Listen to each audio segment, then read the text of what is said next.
Hi everybody, welcome to Dandelion Cottage and Watercolor Wednesday. I'm Leslie Watkins.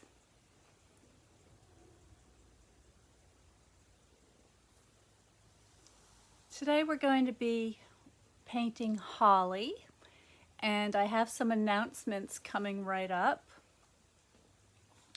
So I will be in New York on December 8th giving a watercolor demonstration at the Society of Scribes of New York's annual holiday fair. And this is something I've done several times in the past.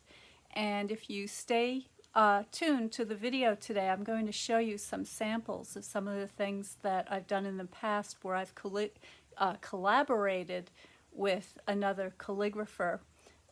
This is an event that attracts a lot of people from the tri-state area. There's all kinds of vendors there and demonstrations and prizes, and it's really very, very nice, and I look forward to it every year. So save the date, December 8th, and it goes, I think it starts from 11 to 4 in the afternoon. It's in Gramercy Park, and I will post the link for all the information after the video today. So I need to get ready. I want to have a little painting done ahead of time so I can ask my calligrapher buddy Barry if he would kindly write something on the watercolor, which I will show you some examples so you get what I'm saying. So let's get started. I'm going to turn you down, and this is going to be a relatively short video, but I'm going to show you how to get some really pretty watercolor Christmas motifs to decorate your cards, your tags, and your boxes, and I will show you some examples of what those things look like. So let's see what we have here. So I was very happy when I went outside today to see that my holly still had a few berries left. The birds have been taking a lot of the berries away, but I found one little sprig with 5 berries that I thought was really pretty. I've got it in this cute little jar. This was a jar that we found digging somebody's garden, and it's so pretty. It's a perfect color and the perfect size to hold a little sprig of holly. I'm going to be using 3 colors today. So I've got my watercolors. I've got yellow, red, and blue. And if you are a stamper and you have the water-based inks, you can do the same thing with these. I think I'm going to sneeze. Hang on a minute.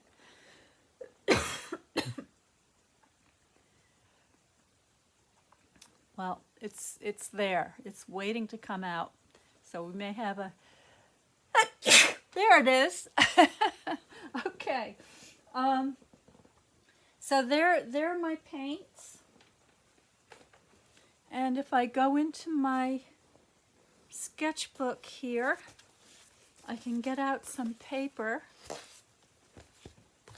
I'm also going to give you a little preview of some of the Christmas journals that I've done in the past, because tomorrow on Watercolor Thursday I will be I'll be doing some of the prep work to get ready for this year's post-Christmas journal, as I call it, because what I like to do is collect all the odds and ends from wrapping papers, cards, and tags that I receive and combine them into a journal. It's a lot of fun.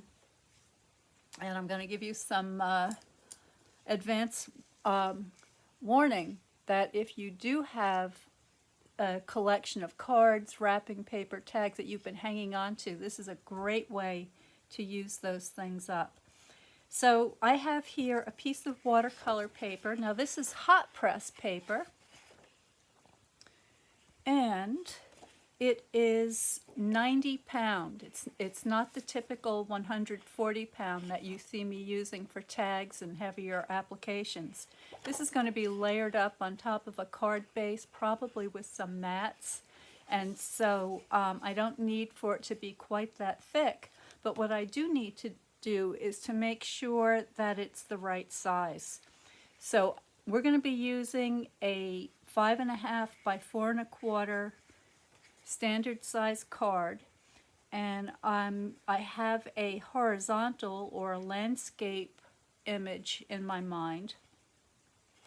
So I'm going to begin, excuse me, I'm going to take my ruler, and I'm just going to measure, and this doesn't have to be exact because I'm going to tear it, but I'm going to measure something that's about 3 3/4 inches. Okay, so let's go ahead and do that.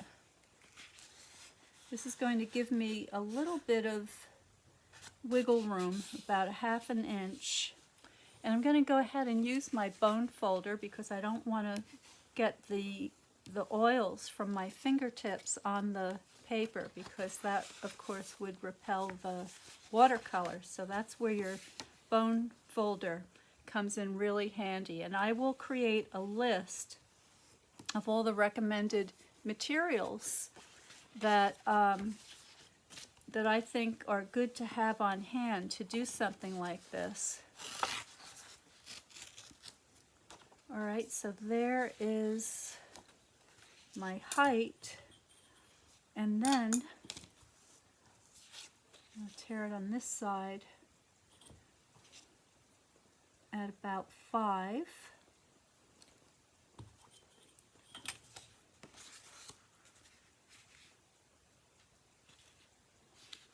There we go. And if you're tuning in live, tell me where you're tuning in from, and do you have snow? Because it's very dark out here today in Northwest Connecticut, and it looks like we're going to be having a nice snowfall tonight. We've already got some snow on the ground, and it was bitter cold, but it's nice and toasty in here, and the fire is going, and the cats are loving it. They're all huddled down in front of the fireplace. So there is my piece of watercolor paper, and this measures, again, 3 3/4 by 5. And let's see if I have a card base handy. Here's something. It's going to go on there something like that. Okay? Now, because this card is going to feature calligraphy on here, I want to leave plenty of room for the writing, and all I'm going to do is just a little decoration in the corner. So I'm thinking maybe 3 leaves and a couple of berries, and keeping it very, very simple. So I'm going to zoom you in so you can see what I'm sketching. Here we go. And I'm just using a number 2 pencil, and using my holly sprig for reference, I'm designing just a sweet little decoration. So there are my leaves, and I want them to kind of be curly. All right. And then this little one in the background. And then I'll put the berries right on top. So there's 1 and 2, and I'll put another one over here. Okay, so just that simple. All right, nothing to it. And let me zoom you out so you can see my palette.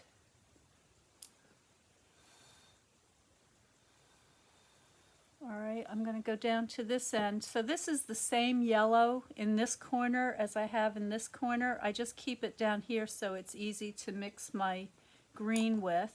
And I've got a little bit of red in there, and that's okay because I'm going to be making a dark green. So I'm just getting my puddle going.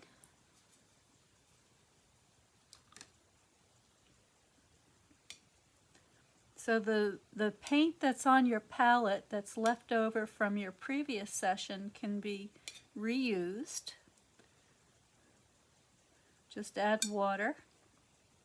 And see, that's giving me a kind of a muddy green, which is okay in this case. If I was doing a plant that had a brighter green leaf, I might make a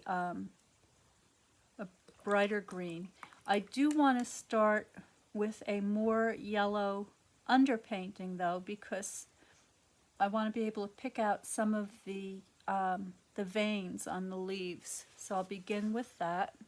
And I'm gonna zoom you back in a little bit because this is so tiny and I don't want you to miss anything. All right, and I've got my big brush. I think I'm going to switch to my little brush in just a second.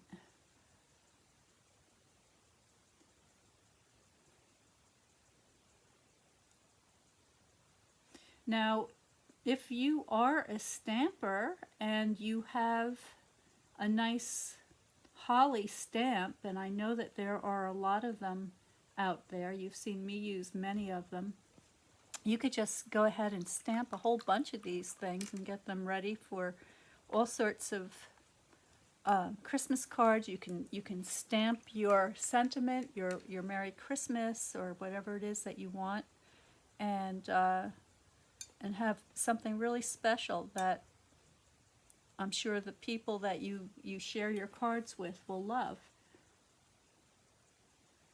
So I'm just getting a little more paint on there in the sort of shadowy areas.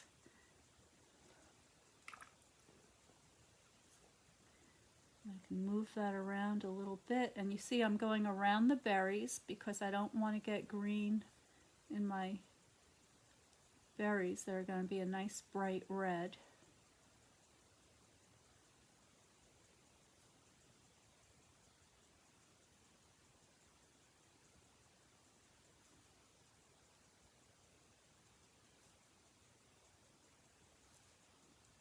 And I'm going to go darker still, so this time I'm adding more pigment, more paint, more blue to my green mixture, and I'm just going to drop that in and let that move.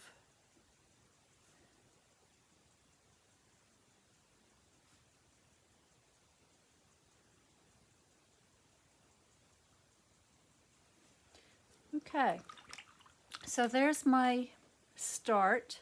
Now for the sake of the video today, I am going to use my heat tool because I want to speed it up so that you'll be able to see the berries that much sooner. So let me just move this over here so you can see what's happening. And while the heat tool is on, I'm going to mute the sound so you don't have to listen to that.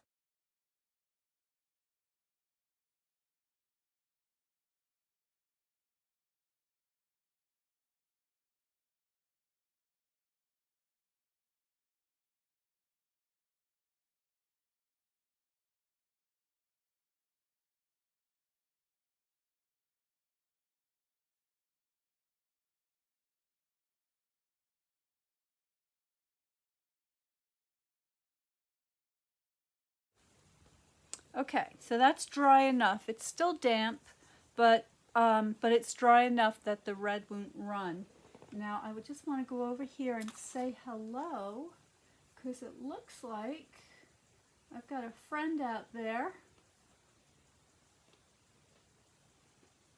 Hey Marilyn, thanks for joining us today.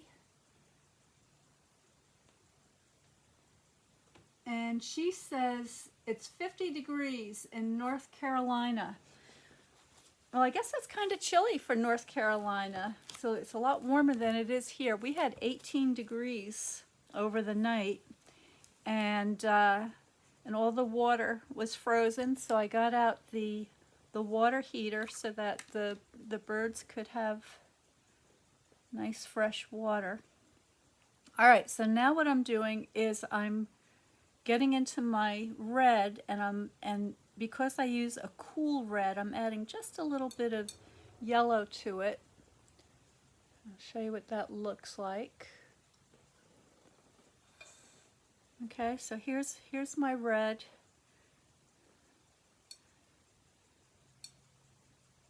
It's more of a rose color, and then if I go into my yellow, I can just warm it up a little bit so that it's closer to the color of the holly berries. And now I've switched to my smaller brush. I'm going to zoom you back in again. And I'm going to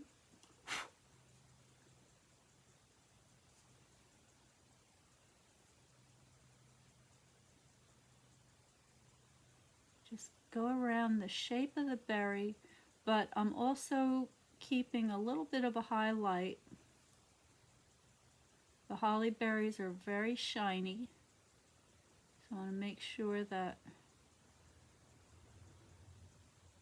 I have that there. And then this one in the background just a little bit, not too much. Okay, so there is the first stage of the painting.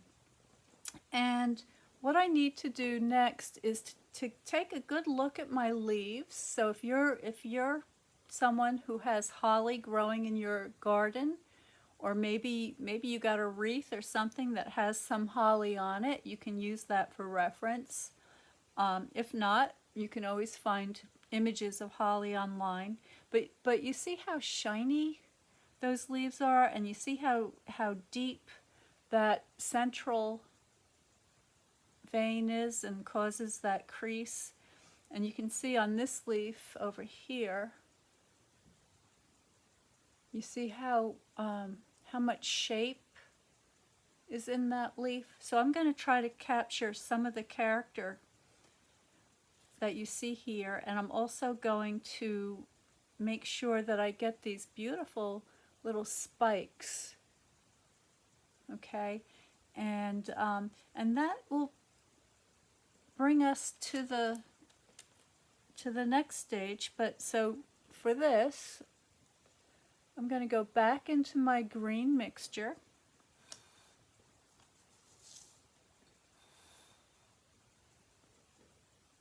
If you're just tuning in, I will include a list of the supplies that you can download. So I'll give you a link, and that way if you'd like to give this a try, you'll have everything you need to get started.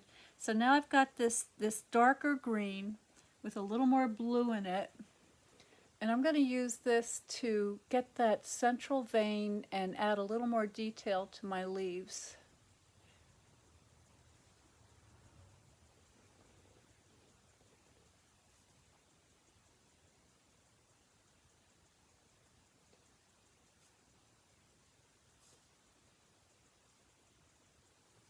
Get those pointy bits on there.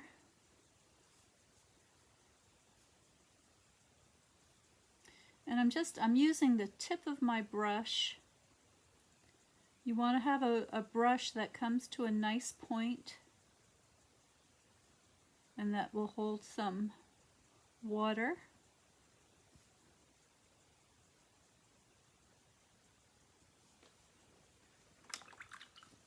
Okay, now I'm rinsing my brush, and I'm just going to blend that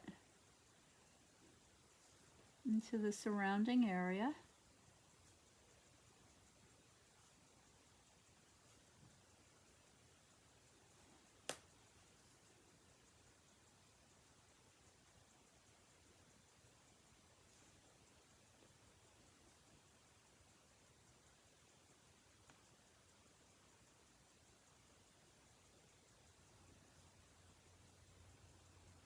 And with a very dry brush and a little bit of paint on the tip, I'm just going to get those spiny points. Just sketching with my brush now as if I were using a pencil.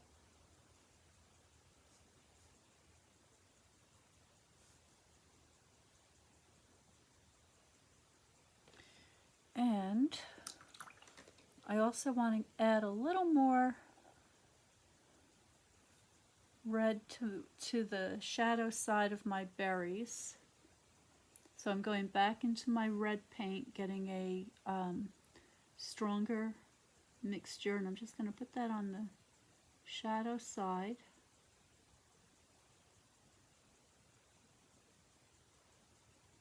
Okay, and then finally,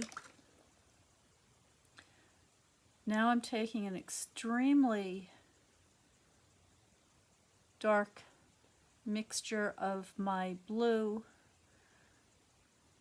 a little bit of yellow, and a little bit of red to get a, let me show you what that looks like. Okay, so here I am. So I've got plenty of blue, a little bit of the yellow that's in the green that's already on my palette, and a touch of the red, which is giving me this kind of a dirty violet color. And I'm going to use that for a little accent.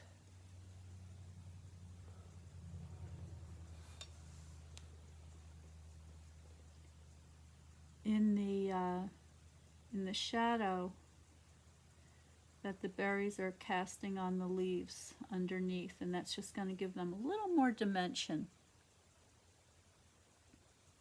Okay, and I can do the same thing here where this leaf overlaps. There we go. So that is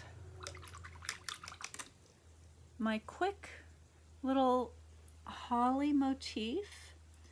I'm going to make this leaf a little more green. All right, so I'm just making some quick corrections. And if you look very closely, you can see that there are some pencil lines here where I did my quick sketch. Once this is completely dry, I will be able to very quickly go in with my kneaded eraser and remove any little signs of graphite that may be left behind.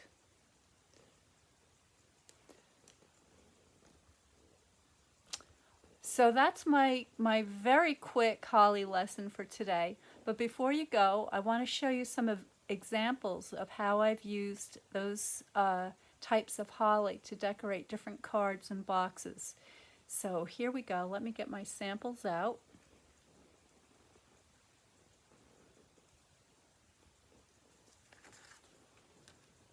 Hey Bev, it has been a while. What's the temps where you're at, Beverly? Tell us, do you have, is it chilly? So here is a little pile of, let me get this palette out of the way. Okay, so here I have a collection of various holly cards and tags that I've painted in the past. And this tag on the top, let me get you so you can see it a little better. Here we go. So this tag actually has a little bit of the beautiful gold accent on there, and I hope the camera's picking that up. But this is a tag that has that opens up. It's got an area on the inside, so you can write a little message and personalize whatever it is that you're using this on. And I painted the holly with the berries and then added a stamped sentiment with the Merry Christmas stamp. And look how pretty that is with a little bit of the gold accent. So you can use, I've got all kinds of gold that I like to use. You can use a gold ink. You could use a, where's my, I like to use this ink, which is used in the stamp pad to go around the edges. If I want to give a little shiny edge, that's always fun to do. And I think I might have some samples of that. So there's your tag. Here's an example of a card just with the image alone and a beautiful red mat, keeping it very simple.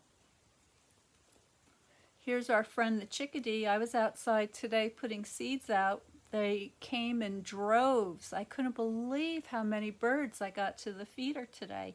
So I guess I was a little bit late to the party and they were all waiting for me, but now they're happy.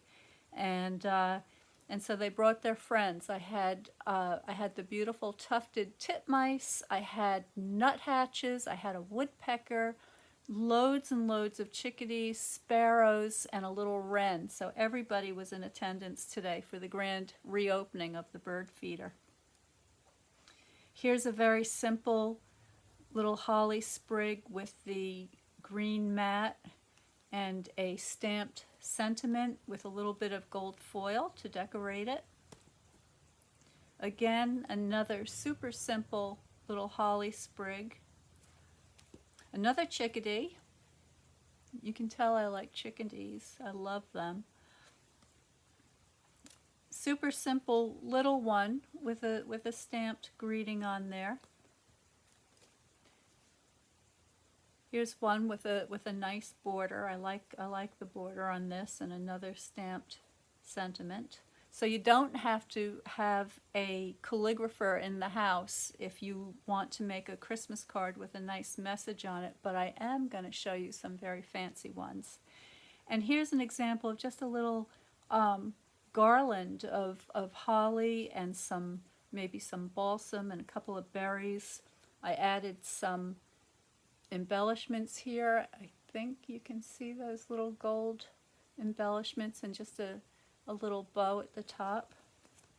Here's one of the cards that I collaborated with my friend Barry on, and he did this magnificent holly, and he added these wonderful little golden sparkles. Let me take it out of the envelope so you can see it better.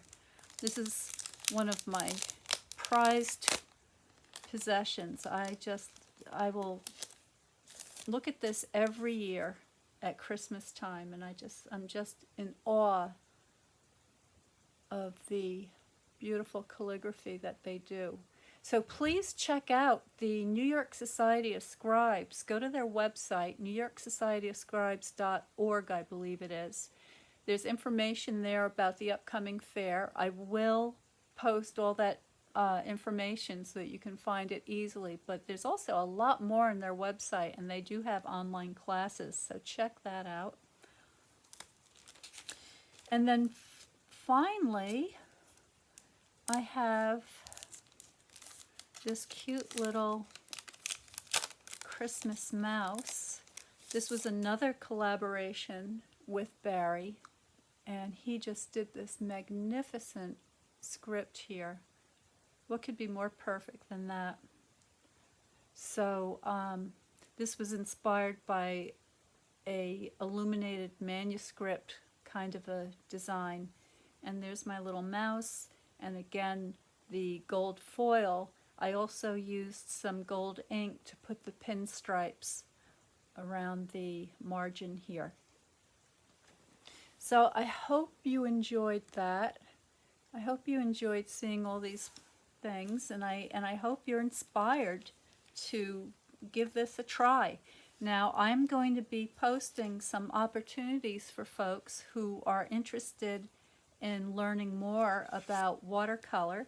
So if that's something that you are interested in, please go to Dandelion Cottage Design, sign up for notes, or if you're watching on Facebook, just click the sign up button above in the banner and subscribe to notes, and I will be sending out announcements about the watercolor classes and opportunities I have coming right up. So thank you so much for joining me today. I will be back tomorrow. I'm going to be showing you the Christmas box I'm working on. I do happen to have a couple of boxes that I painted Holly watercolors and used to decorate, which is another way you can use your beautiful little holly motifs. But I'm going to have a special explosion box tomorrow that I'm going to be sharing with you. So stay well, stay happy, stay creative, and I will see you next time.